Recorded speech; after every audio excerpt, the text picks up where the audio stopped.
আসসালামু আলাইকুম। হাসান খালেদ, সভাপতি, বাংলাদেশ তৃণমূল পার্টি, আপনাদের সাথে।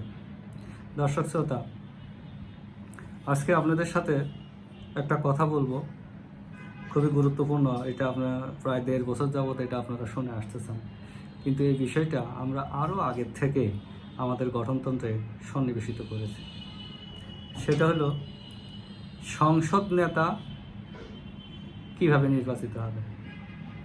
সংসদ নেতা এবং প্রধানমন্ত্রী কি একই ব্যক্তি হবেন? আমাদের তৃণমূল পার্টি চায় সংসদ নেতা এবং প্রধানমন্ত্রী ভিন্ন ব্যক্তি হোক, ভিন্ন সংসদ সদস্য হোক। আসলে প্রধানমন্ত্রী সহ সম্পূর্ণ মন্ত্রী পরিষদ সংসদের কাছে জবাবদিহি করে, সংসদের কাছে দায়ী হয়।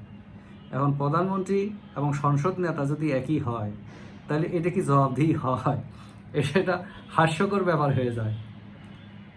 মানে নিজের কাছে নিজেই জবাবদিহি করছে, মানে বিবেকের বিচার আর কি। এটা অবশ্য ভালো জিনিস, বিবেকের বিচার, কিন্তু আসলে বিবেকের বিচার তো হয় না।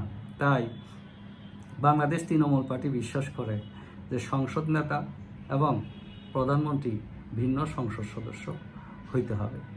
প্রধানমন্ত্রীকে নির্বাহী বিভাগের প্রধান হিসেবে তার পরিষদ নিয়ে সংসদ নেতার মাধ্যমে সংসদ নেতার কাছে, সংসদের কাছে জবাবদিহি করতে হবে।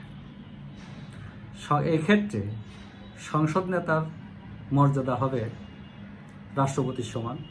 তবে সংসদ নেতা এবং রাষ্ট্রপতি যদি একসাথে থাকে, সেক্ষেত্রে রাষ্ট্রপতি প্রাধান্য পাবে, অগ্রাধিকার পাবে। তো আসলে আমরা বারবার বলে থাকি, যদি এক ব্যক্তির যদি একাধিক চেয়ার থাকে, তাহলে সে আর মানুষ থাকে না, সে দানব হইতে বাধ্য হয়, স্বৈরাচার হইতে বাধ্য হয়। যেমন ধরেন, আমি যদি একটা প্রধানমন্ত্রীর কথা চিন্তা করি, প্রধানমন্ত্রী কয়টা চেয়ার? দলের যে সভাপতি, সে হয় প্রধানমন্ত্রী, একটা চেয়ার। প্রধানমন্ত্রীর একটা চেয়ার হইল 2টা চেয়ার। সংসদ নেতার একটা চেয়ার, 3টা চেয়ার। আবার সবচেয়ে গুরুত্বপূর্ণ একটা পোস্ট, একনেকের সে সভাপতি, 4টে চেয়ার। একেবারে 4টা মোস্ট পাওয়ারফুল চেয়ার তিনি এনজয় করতেছেন। এই 4টে চেয়ারে তিনি একবারে এই চেয়ারে বসতেছেন, এই চেয়ার, মানে একই অঙ্গে এত রূপ।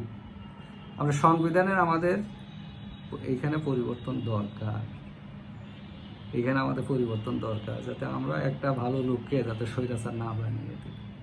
আমরা কিন্তু বানাচ্ছি স্বৈরাচার, একটু পরিবর্তন করলেই হয়ে যায়। আর এই সংসদ নেতা এবং প্রধানমন্ত্রীর একজন সংসদ সদস্য 2বারে বেশি হতে পারবেন না। এগুলো কিন্তু এই যে এখন আপনারা সংস্কার শুনতেছেন, আমরা কিন্তু আগেই চিন্তা করছি। তো এই দিক থেকে কিন্তু, চিন্তার দিক থেকে কিন্তু বাংলাদেশ তৃণমূল পার্টি এগিয়ে এবং সিনিয়র, সব দলের চেয়ে সিনিয়র বাংলাদেশ তৃণমূল পার্টি। তো কাজেই আপনারা আমাদেরকে ভাববেন না কেন, আমাদেরকে নিয়ে ভাবেন, আমাদের কাছে দায়িত্ব দেন, আমাদের সমর্থন দেন। দেখেন আমরা একটা ভালো কিছু করে দেব।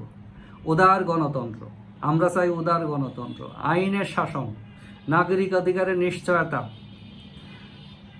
শূন্য বৈষম্যের সমাজ ব্যবস্থা, এগুলো আমরা চাই। কাজে আপনারা আমাদের সাথে থাকেন, দেখেন আমরা এগিয়ে যেতে পারবো ইনশাল্লাহ।